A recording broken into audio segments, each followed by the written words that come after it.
Subscribe to our YouTube channel and press the bell icon to get the latest updates. शादी एक बहुत ही पवित्र और ख़ूबसूरत बंधन होता है।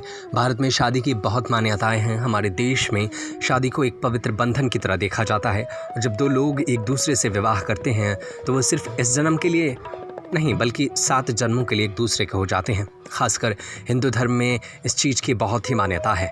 यहाँ तक कि इस धर्म में विवाह को 16 संस्कारों में से एक माना जाता है और इस बंधन को कभी नहीं तोड़ा जाता है। जब तक परिस्थितियाँ हाथ से बाहर ना हो, लोग इस रिश्ते को हर हाल में बचाते हैं। आज हम आपको बताएंगे कि शादी के वक्त जो 7 फेरे और 7 वचन पति पत्नी एक दूसरे के लिए लेते हैं तो उसका क्या मतलब होता है। पहला वचन होता है, पहले वचन में लड़की अपने पति के साथ फेरे लेते समय वो वचन लेती है कि जब तक भी कोई तीर्थ यात्रा, मंगल कार्य और पूजा करेंगे तो मैं आपके साथ रहूँगी। विवाह के बाद आप मेरे बिना कोई भी मंगल कार्य और पूजा अकेले नहीं करेंगे। किसी भी धार्मिक कार्य के लिए आपके साथ रहूँगी। अगर आपको यह स्वीकार है तो मैं आपको वामांग में आना स्वीकार करती हूँ।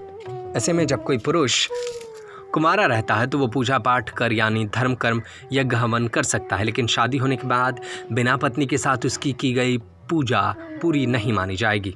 दूसरा वचन होता है, पहले वचन में लड़की के लिए ये 7 फेरे लेने के लिए तीर्थ मंगल कार्य में साथ बैठने का होता है, लेकिन दूसरे वचन में कन्या अपने वर से कहती है कि जिस तरह से आप अपने माता पिता का सम्मान करते हैं उसी प्रकार से आप मेरे माता पिता का भी सम्मान करेंगे।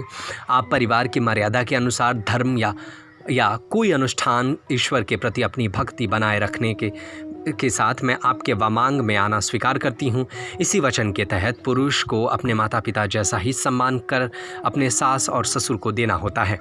तीसरा वचन में कन्या तीसरा वचन में वर से यह मांगती है कि मुझे वचन दीजिए कि 3 अवस्था यानी युवा, प्रौढ़ और वृद्ध अवस्था में आप मेरा ख्याल रखेंगे, मेरा साथ देंगे तो मैं आपके वामांग में आना स्वीकार करती हूँ। अर्थात जिस पल से कन्या वर के इस अटूट बंधन में बंध गई उस पल से मरते दम तक पति को उसका ख्याल रखना होगा। चौथा वचन है कि इसमें कन्या वर से वचन मांगती है कि अभी तक आप परिवार उसकी जिम्मेदारियों के बंधन से मुक्त थे, लेकिन अब आप पारिवारिक बंधन में बंधने जा रहे हैं। इस परिवार की आवश्यकता की पूर्ति करने के लिए अलावा आपका कर्तव्य होगा कि आप इससे सुचारू रूप से चलाने के लिए प्रतिज्ञा करें और मैं आपके वामांग में आना स्वीकार करती हूँ। 5वां वचन होता है, इसमें कन्या वर से वचन मांगती है कि घर परिवार चलाने के लिए किसी कार्य में, लेन देन में, किसी खर्च में अगर आप मेरी राय लेने में भी ध्यान रखेंगे तो मैं आपके वामांग में आना स्वीकार करती हूँ। 6ठा वचन में कन्या वर से वचन मांगती है कि विवाह के बाद अगर मैं अपनी सहेलियों, पड़ोसियों, किसी भी महिला के साथ बैठी हूँ तो उनके सामने आप मेरी किसी भी तरह से अपमान नहीं करेंगे। आप जुआ, शराब जैसी किसी भी बुरी चीज़ को कभी खुद पर हावी नहीं होने देंगे। अगर आप ऐसा करना स्वीकार करते हैं तो मैं आपके वामांग में आना स्वीकार करती हूँ। 7वें वचन में कन्या वर से वचन मांगती है कि मेरे सिवा आप दूसरे किसी भी स्त्री को माँ और बहन समान समझेंगे। हम पति पत्नी के आपसी प्रेम में आप किसी और को भागीदार नहीं बनाएंगे। अगर आप इस वचन को देते हैं तो मैं आपके वामांग में आना स्वीकार करती हूँ। Subscribe to our YouTube channel and press the bell icon to get the latest updates.